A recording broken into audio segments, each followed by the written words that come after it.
বাহরাইনে ২৬ কোটি টাকা দামের ঘড়ি গোল্ড চুরির অভিযোগে চোরদের বিচার শুরু। সৌদির হাসপাতালে ১৮.৫ ঘন্টার অপারেশন, আলাদা হলো জোড়া শিশু। কুয়েতে শুরু হলো সামাজিক অনুষ্ঠান, খুলে গেছে বিমানবন্দর। আর আমিরাতের হাজিদের টিকা নিয়ে গুরুত্বপূর্ণ স্বাস্থ্যবার্তা। এসব খবর নিয়েই আজকের মধ্যপ্রাচ্যের নিউজ আপডেট। সাথে আছে আমি পৃথ্বী বিশ্বাস। চলে যাচ্ছি বিস্তারিত খবরে। বাহরাইনে রোলেক্স ঘড়ি এবং ১.৫ কেজি ওজনের বেশি গোল্ড বার চুরির ঘটনায় ৮ অভিযুক্তের বিরুদ্ধে বিচার কাজ শুরু হয়েছে। তাদের বিরুদ্ধে অভিযোগ, তারা একটি বাড়ির শোবার ঘরের লকার থেকে ২২টি রোলেক্স ঘড়ি, ১.৫ কেজি ওজনের বেশ কয়েকটি গোল্ড বার চুরি সহ প্রায় ৮ লাখ বাহরাইনি দিনার মূল্যের চুরি করেছে, বাংলা টাকায় যার মূল্য ২৬ কোটি টাকা। তদন্তে আরও বেরিয়ে এসেছে, ঘটনা ঘটাবার সময় চোরেরা সিসি ক্যামেরা ঢেকে দেওয়ার চেষ্টা করেছিল, তবে তাতেও শেষ রক্ষা হয়নি। তদন্তকারীরা সিসিটিভি ফুটেজের মাধ্যমে একটি সন্দেহজনক গাড়ির গতিবিধি বিশ্লেষণ করে তাদের শনাক্ত করতে সক্ষম হন। পরে অভিযানের মাধ্যমে একটি খামার বাড়ি ও একটি গ্যারেজ থেকে তাদের চুরি হওয়া সামগ্রী উদ্ধার করা হয় বলে নিউজ অব বাহরাইনের খবরে বলা হয়েছে। বাহরাইনের আইন শৃঙ্খলা বাহিনী জানিয়েছে, এই ঘটনায় জড়িতদের বিরুদ্ধে প্রয়োজনীয় আইনি ব্যবস্থা গ্রহণ করা হয়েছে এবং আদালতে তাদের বিচার কার্যক্রম চলমান রয়েছে।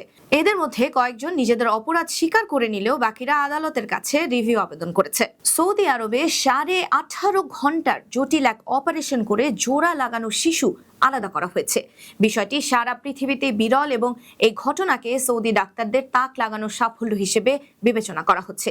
কিং আবদুল্লাহ স্পেশালাইজড শিশু হাসপাতালের ডাক্তাররা জানিয়েছেন, শিশু দুটি ছিল ফিলিপিনো। সৌদি গেজেটের খবরে বলা হয়েছে, ডাক্তাররা সফলভাবে এই জটিল অপারেশনটি ৪র্থ ও ৫ম পর্যায়ে শেষ করেছেন, যার মধ্যে রয়েছে জোড়া খুলির পুনর্গঠন, বাহ্যিক শারীরিক গঠন এবং সেলাই। শিশু দুটির অবস্থা এখন স্থিতিশীল রয়েছে। সৌদি আরবের এই হাসপাতালটি জোড়া শিশু আলাদা করার চিকিৎসায় বিশেষ সুনাম অর্জন করেছে।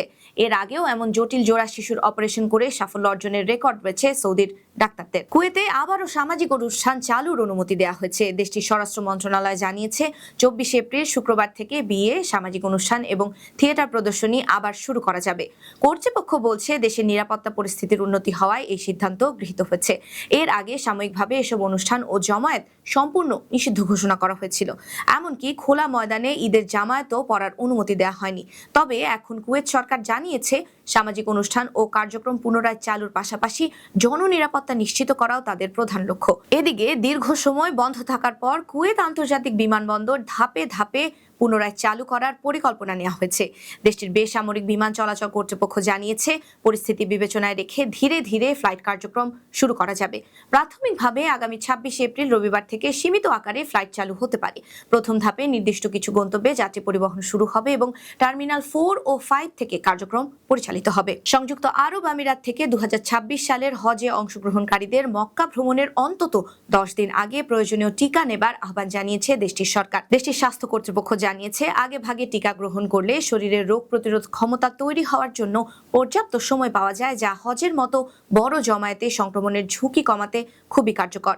নির্দেশনায় আরো বলা হয়েছে, হজ যাত্রীদের জন্য মেনিনজাইটিস এবং ইনফ্লুয়েঞ্জার টিকা বাধ্যতামূলক। এছাড়া বয়স ও শারীরিক অবস্থার উপর নির্ভর করে নিয়মমকাল টিকা নেবারও পরামর্শ দেওয়া হয়েছে। এছাড়া কোভিড-১৯ টিকা বাধ্যতামূলক না করা হলেও এটি গ্রহণের সুপারিশ করা হয়েছে, যাতে অতিরিক্ত সুরক্ষা নিশ্চিত করা যায়। সেই সাথে হজে যাবার অন্তত ১ মাস পূর্বে চিকিৎসকদের পরামর্শ নেওয়ার কথা বলা হয়েছে, যাতে যাত্রীদের স্বাস্থ্য ঝুঁকি আগে থেকে মূল্যায়ন করে প্রয়োজনীয় ব্যবস্থা নেওয়া যায়। বিশেষজ্ঞরা বলছেন, হজে দীর্ঘ সময় হাঁটা, ভিড় এবং শারীরিক পরিশ্রমের কারণে শারীরিক প্রস্তুতি এবং স্বাস্থ্য সচেতনতা অত্যন্ত গুরুত্বপূর্ণ।